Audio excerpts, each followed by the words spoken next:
So what is the answer for the Ukrainians and Zelenskyy, their fate? Where's all this going to go? How's it going to all end?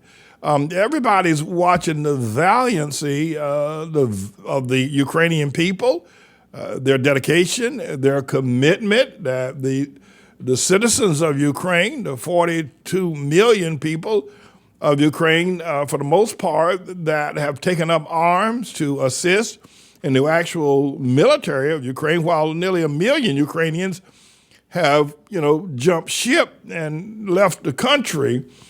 But you got another 40 million Ukrainians there, and a large number of them, from young men to old women, have picked up shotguns and rifles and Molotov cocktails, and they've determined that they're going to fight the Russians. I was tuned in early this morning to discover that a large number of Ukrainians had put up a human roadblock in front of the tanks headed towards one of the nuclear reactors. If you remember, I taught the other day that the separatists could fire a bomb into that nuclear reactor and cause nuclear fallout to happen all over the area of Ukraine, especially on the East Coast, where it would not affect Russia or Belarus. Which would be an ideal target, and which would make a large part of Ukraine radioactive and deadly. But they were standing on a bridge with trucks and everything to block off the tanks from getting to that nuclear reactor. And remember, I'm the one who gave that idea to them. Well, I don't know if I gave the idea to them. I want the FBI and CIA to come arrest me. But, I foretold that was one of their weapons of their, they have some pawns in the game, but they also have options in the game of war. But the thing I want to say now is that, which I want you to consider about Ukrainians who are now, dropping Molotov cocktails out of apartment windows onto tanks, and who are firing from, parked benches and behind parked cars around Kiev and some of the outlying cities, Kharkiv as well. The problem, that's a great and a noble, and it's just a heart-wrenching story about the bravery of these Ukrainian people. And they're all standing, waving their flags, saying, we're going to defend Mother Ukraine. That's brave, powerful, and awesome. But the other side of that, if you don't mind my saying so, and not that I'm in any way condemning anybody or that I'm against or for somebody, I'm just a quintessential American trying to give you the report of what I see going on in Ukraine. And that is this.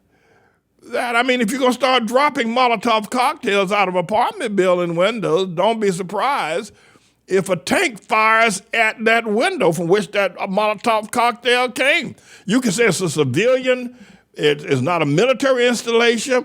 Once you start dropping Molotov cocktails or firing rifles out of windows of high-rise buildings, it's a military institution. It may not have been prior to that, but once you start using it to fire on foreign soldiers, then the soldiers have a right to fire back.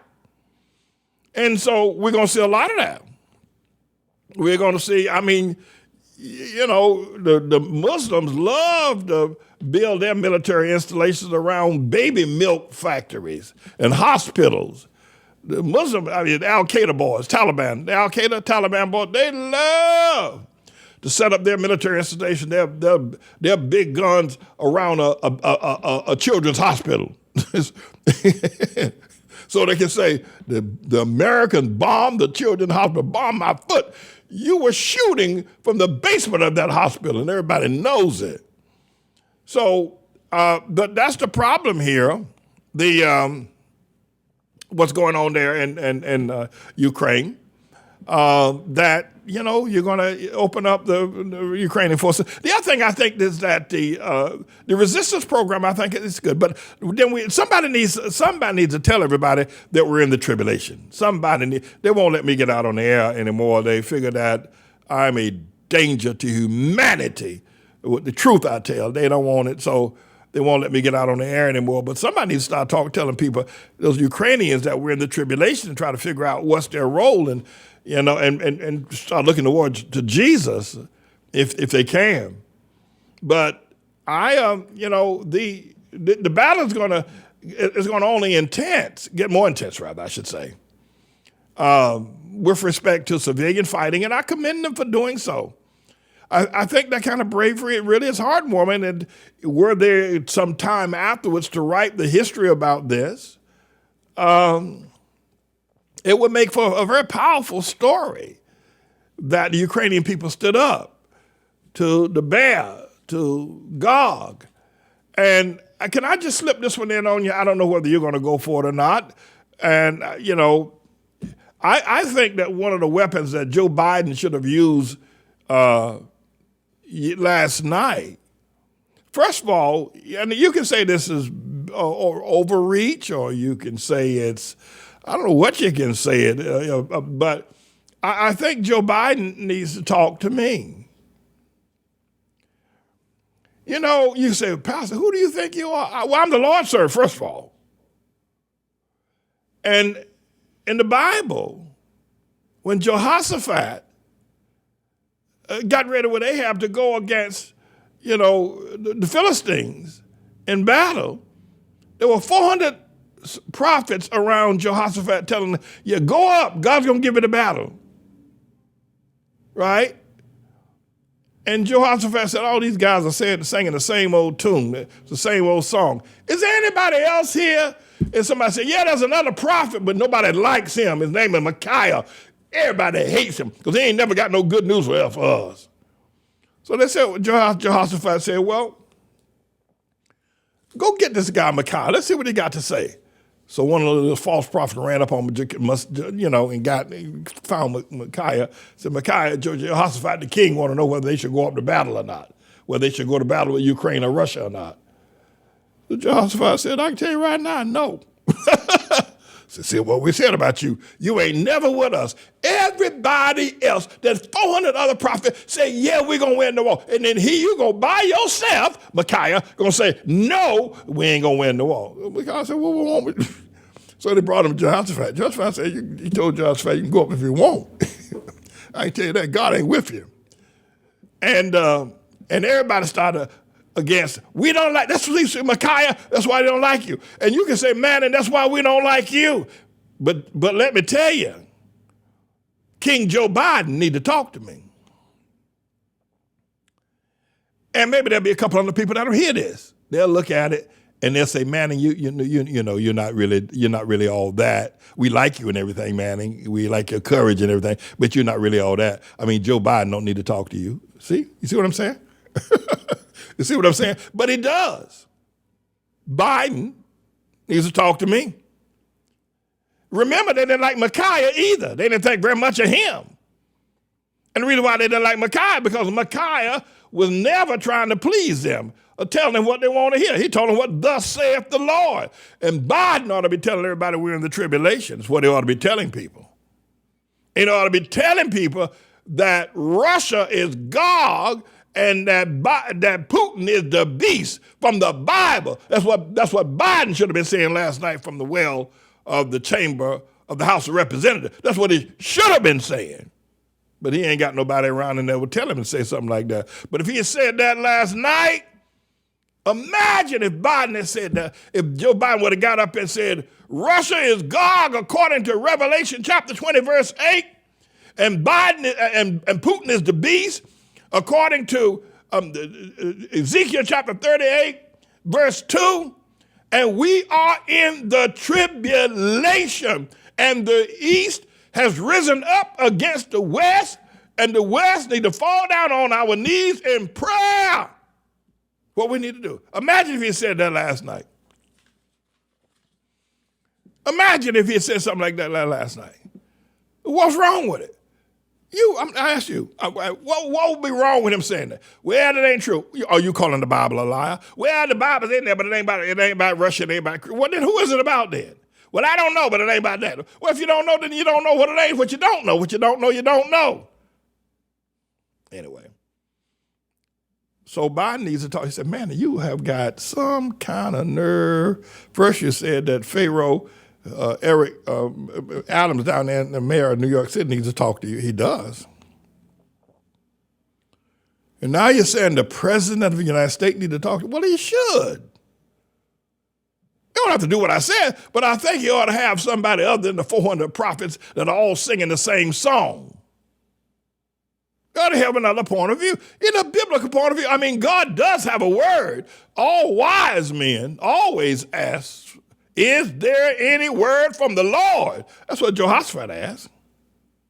Imagine if Joe Biden had stepped in that well last night and said, is there any word from the Lord regarding where we are in this tribulation period? I raised my hand and said, yes, there is. So imagine what would be happening in the world today. The world would be on a track of righteousness, of power. If Joe Biden had just said last night, is there any word from the Lord? If he just said that. And if Zelenskyy, who met with Matthew Chance of CNN in his bunker with his military outfit on, and I'm not against Zelenskyy either. Imagine if Zelenskyy would have said, is there a prophet in the land? Is there a word from the Lord? Our nation is under siege. We're facing the beast. We wouldn't say that. But is there any prophetic word from the Lord regarding this time in which we find, if Zelenskyy had said that on CNN? Is there any word from the Lord? Not from the United Nations, not from NATO, not from Europe, not from the European Union, not from Biden, but is there any word from the Lord? If Zelenskyy had said that, that would have made Vladimir Putin pee in his pants if he said, oh, Lord, have mercy. Woo! Vladimir Putin would have been afraid after if Zelenskyy would ever ask that. Or Biden would ask it. But they're not going to do it. And you're not going to help them. You're not going to help them. But that's what they need to do. I'm not for either one of these people. I'm not for Biden. I'm not for Zelenskyy. I'm not for Putin. I ain't for none of them. I'm the Lord's servant. And I don't want you to ever forget that.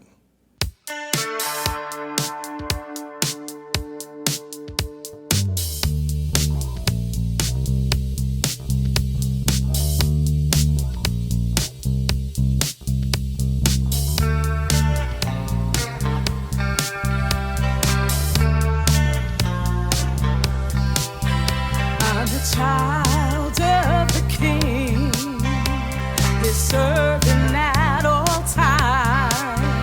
I am strong and I am blessed. I am special because of the Lord.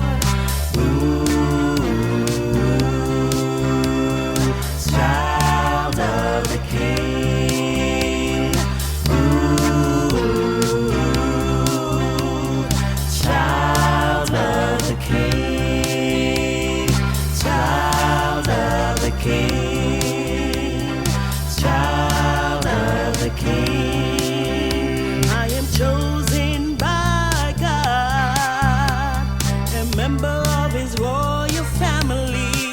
I will succeed in all my studies, because the Lord is with me.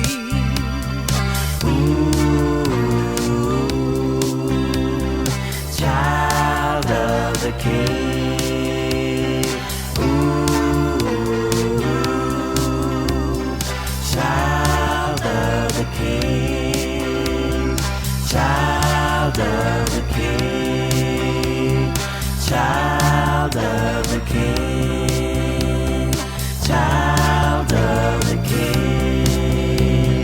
Child of the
chosen by God, a member of his royal family. I will succeed in all my studies because the Lord is with